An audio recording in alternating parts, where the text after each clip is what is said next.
Who is Jesus? Exploring his divinity and identity. Before anything existed, before the first moment of time, there was the Word. Not a creation, not a being among others, but God himself. John 1:1 declares, "In the beginning was the Word, and the Word was with God, and the Word was God."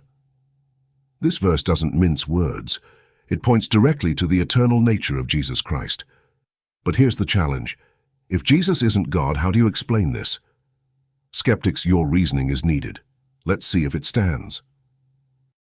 John's Gospel doesn't hesitate to make the claim, "Through him all things were made.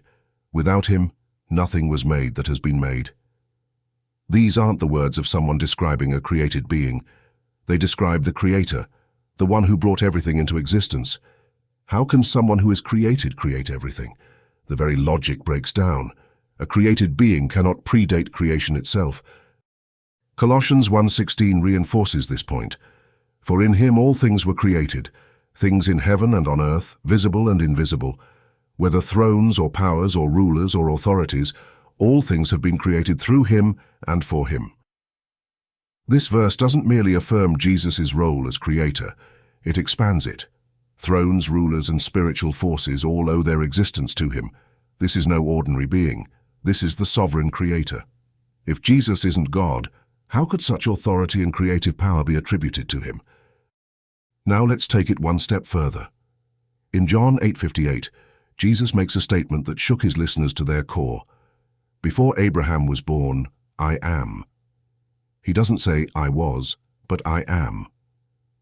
This is a direct invocation of the name God revealed to Moses in Exodus 3:14, "I am who I am." This name signifies eternal, self-existent deity. For Jesus to use it wasn't just bold, it was a claim to divinity that the religious leaders understood clearly, which is why they picked up stones to kill him. Revelation 1:8 takes it even further. Jesus declares, "I am the Alpha and the Omega, the beginning and the end." These are titles reserved exclusively for God, the one who encompasses all of time and existence. To claim these titles is to assert eternal sovereignty and ultimate authority. If Jesus isn't God, what is he saying here? Skeptics, it's time to answer. How can Jesus claim to be both the origin and culmination of all things? And then there's Hebrews 1:3, which describes Jesus as the radiance of God's glory and the exact representation of his being, sustaining all things by his powerful word. Think about that. Not only is Jesus described as the exact representation of God's nature, but he is also actively sustaining the universe. Every atom, every star, every law of physics is held together by him. If Jesus isn't God, how does he fulfill this role? What mere man or created being could sustain the cosmos? Let's add another layer. In John 20:28, after seeing the risen Jesus, Thomas exclaims, "My Lord and my God."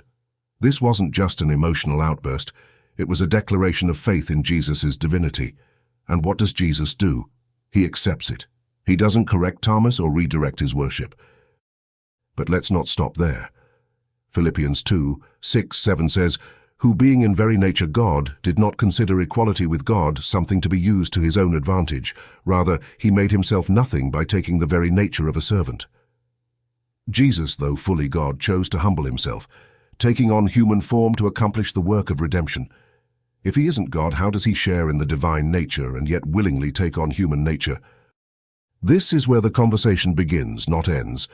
Either Jesus is who he says he is, God the Creator, the eternal Word, or he is the most audacious figure in history. If he isn't God, how does he fulfill the role of Creator? How does he claim the divine name, I am? How does he bear the titles of Alpha and Omega and sustain all things by his word? So here's the challenge. If you believe Jesus isn't God, tell us why. Explain it in the comments below. Let's have this discussion, and let's make it meaningful. If you found this challenging, don't just scroll past, subscribe. The question remains, who is Jesus to you, God, Creator, or something less? Let's talk.